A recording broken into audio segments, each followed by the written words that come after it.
Muy buenos días a todos, soy Rubén Matías Afrota Copa. Hoy voy a proceder a resolver el examen de la segunda unidad de Diseño Estructural 2. Primera pregunta, dice, comente cuáles son las propiedades y características que tiene la madera. Luego, describir el proceso de su obtención en la naturaleza hasta que sea un material con las características necesarias para poder ser utilizado en los diversos proyectos de construcción. Bien, tiene dos estilos de confort primordiales, que vendría a ser el confort acústico y el confort térmico.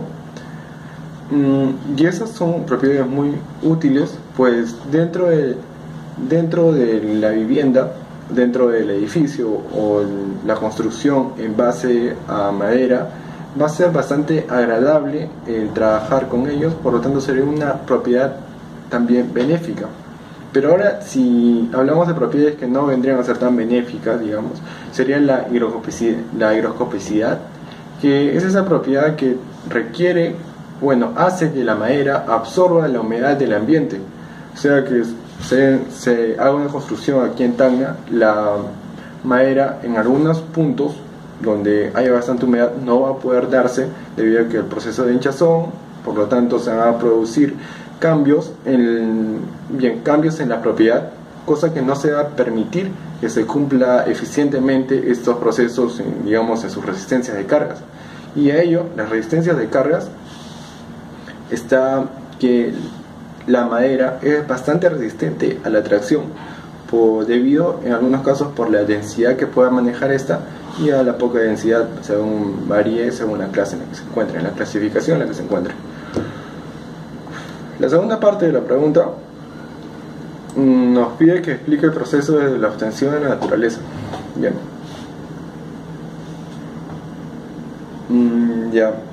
La primera parte, para obtener la madera, se hace el talado.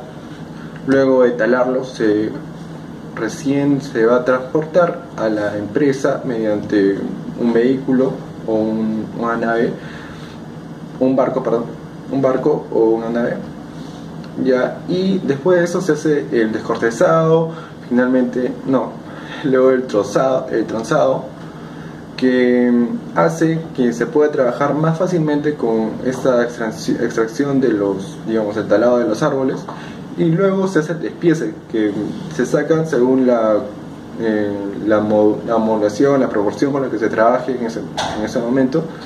Se hace este despiece y ya teniendo las piezas se ventila, cosa que se le llama proceso de secado, que reduce el porcentaje de humedad menor a un 30%, que es lo ideal para poder trabajarlo con una madera un tanto más seca, no tan húmeda. Y después, ya para realizar los acabados finales, para poder trabajar finalmente con la madera, que es lo que nos pregunta, que es necesario utilizar, cuáles son las características necesarias para poder ser utilizada en los diversos proyectos de construcción, es que se elimine todo tipo de irregularidades al momento de hacer ese proceso de cepillado. Luego, la segunda pregunta nos dice, indique cuáles son las ventajas y desventajas que tiene la madera como material de construcción y como elemento estructural. Bien. Como material de construcción, está claro hablar del confort, el gran confort que va a tener al momento de usarlo como revestimiento de muros, como incluso mobiliario, como también como piso, como textura de piso, y en fin, el confort es lo primordial que va a destacar siempre en cuanto a la madera. Y luego nos pregunta cuáles son las desventajas que voy a tener como elemento de construcción. Su desventaja va a ser que esa propiedad higroscópica de absorber la humedad, por lo tanto va a requerir bastantes cuidados a la madera, pero si se le da los cuidados adecuados, este confort, confort visual que también pueda proyectar, va a ser bastante rentable. Y ahora, si hablamos como elemento estructural, también va a ser un problema, una desventaja, su higroscopicidad, pero no se compara con los beneficios que pueda brindar esta, debido a que tiene distintos sistemas estructurales que en su totalidad se caracterizan por ser económicos de acuerdo a la madera que vaya a utilizar uno. También la madera, a diferencia de otros materiales, no sufre ese proceso de oxidación como lo son otros, y además que al usar el elemento como elemento de construcción o elemento estructural va a ser totalmente biodegradable, casi al igual que el acero, que en este caso se recicla, pero en nuestro caso va a ser biodegradable, por lo tanto va a ser, en teoría debería ser mejor, pues estamos aportando al planeta la reutilización. Luego, la misma pregunta nos dice: ¿qué consideraciones debemos tener para realizar un adecuado y duradero diseño en madera? Bien, según el reglamento, hay seis condiciones con las que podríamos trabajar. En este caso, algunas de ellas son tener cuidado tener presente el sistema contrafuego, pues la madera es altamente inflamable. También tener cuidado con los sistemas eléctricos. Y también tener cuidado contra las bacterias e insectos, en caso de termitas, que puedan devorar, comer, masticar la madera y hacerla fallar. Por lo tanto, su grosor, su calidad como elemento estructural fallaría un poco más. Bueno, fallaría más. Listo. Esos serían algunos de las condiciones que tendríamos que tener.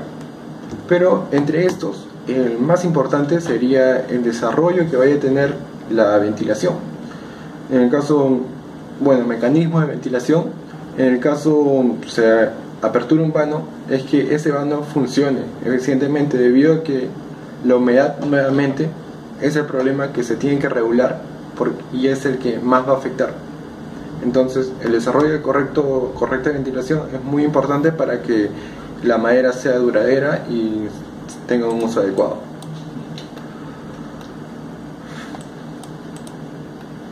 La pregunta 3 nos dice: ¿cuáles son los sistemas estructurales de madera que usted conoce y cuáles son las características y ventajas y desventajas que tiene cada uno de ellos?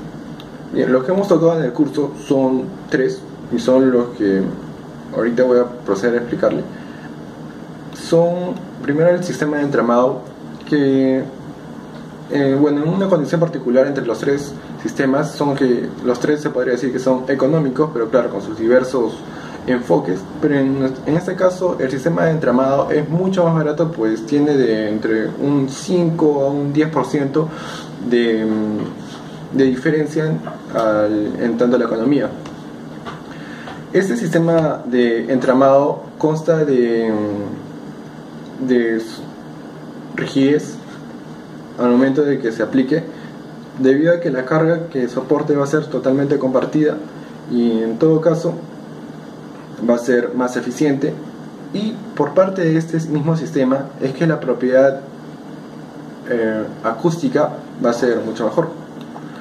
Ahora nos dice que también mencionemos las desventajas. Y bien, ese sistema de entramado puede ser bueno, pero es complicado a la hora de realizarlo, pues una falla, un detalle mal hecho, los detalles constructivos van a ser los que dificulten el tratamiento de este. Luego está el sistema de poste y vigas. Este sistema, como dice, está basado en poste y viga. También, por lo tanto, va a estar trabajado en pórticos, que a diferencia del anterior, del sistema entramado, trabaja no con una carga repartida, sino con una carga transmitida hacia la parte inferior, hacia el nivel inferior en el que se vaya a trabajar. La desventaja es que puede ser bueno, porque también va a trabajar en niveles, en vivienda, en edificios de niveles de pocos niveles y también en bastantes niveles.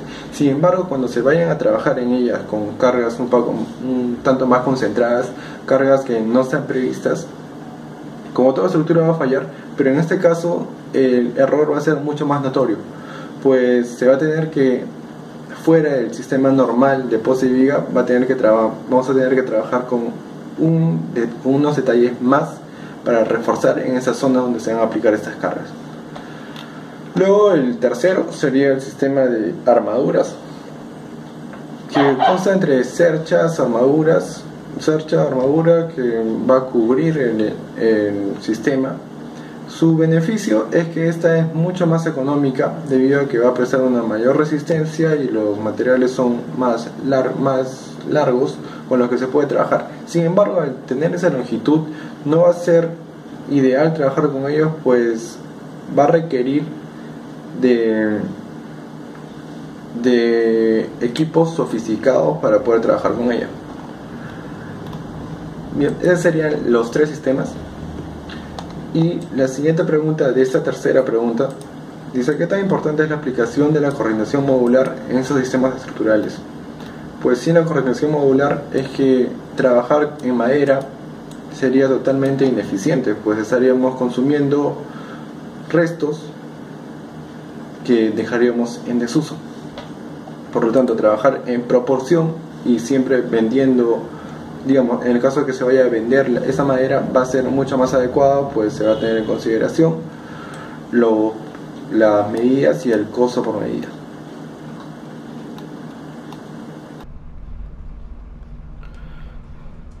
Muy buenas a todos, vamos a continuar resolviendo el ejercicio 4. Nos dice: una columna de madera Cayo Moena tiene como dimensiones 475 milímetros por 1000 milímetros. En este caso, el corte que se hace, 1000 milímetros sería el corte radial y 475 sería el corte tangencial, pues se tienen en cuenta las direcciones con las que estamos trabajando.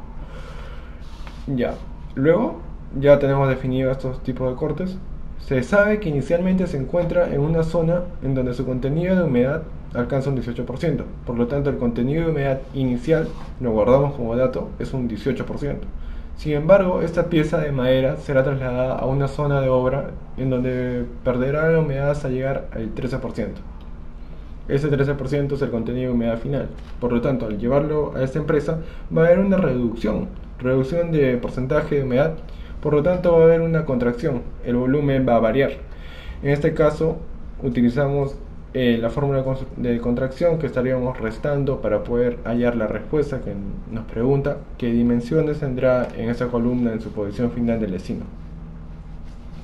Bien, aplicando la fórmula para poder hallar este cambio, el cambio de dimensión, es que se hace la humedad final menos la humedad inicial sobre el punto de saturación de fibras por estos valores que hemos obtenido. En este caso vamos a trabajar para empezar por la radial o bien por la tangencial. Después de ello tendríamos que el valor hallado restarlo a la parte donde se va a realizar el corte o a la parte de la longitud donde estamos trabajando. En este caso la radial tendríamos que utilizar el porcentaje de 3,7 obtenido del reglamento. Se realiza la operación 13 menos 18 sobre 30, que es donde se aplica la fórmula. Se multiplica por K, que es el porcentaje en este caso de radial, 3,7, por 1000, que es el lado por el que se está multiplicando.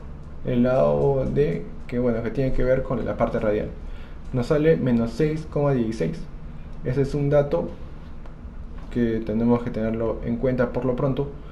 Y luego trabajamos el corte tangencial. En este caso sería la misma operación, 13 menos 18 sobre 30 por el K varía acá, porque sería 8,7 según los datos que hemos obtenido del reglamento. 8,7 sobre 100 por 475 sería igual esta operación a menos 6,88. Estos dos datos se van a tener que restar a los datos reales, que teníamos en un inicio para poder obtener los datos finales. Entonces esas son las dimensiones. Después de haberlo restado sería 993,84,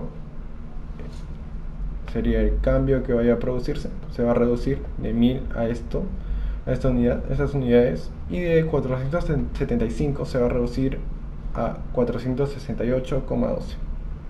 Bien, esa sería la resolución. Muchas gracias por la exposición. Tenemos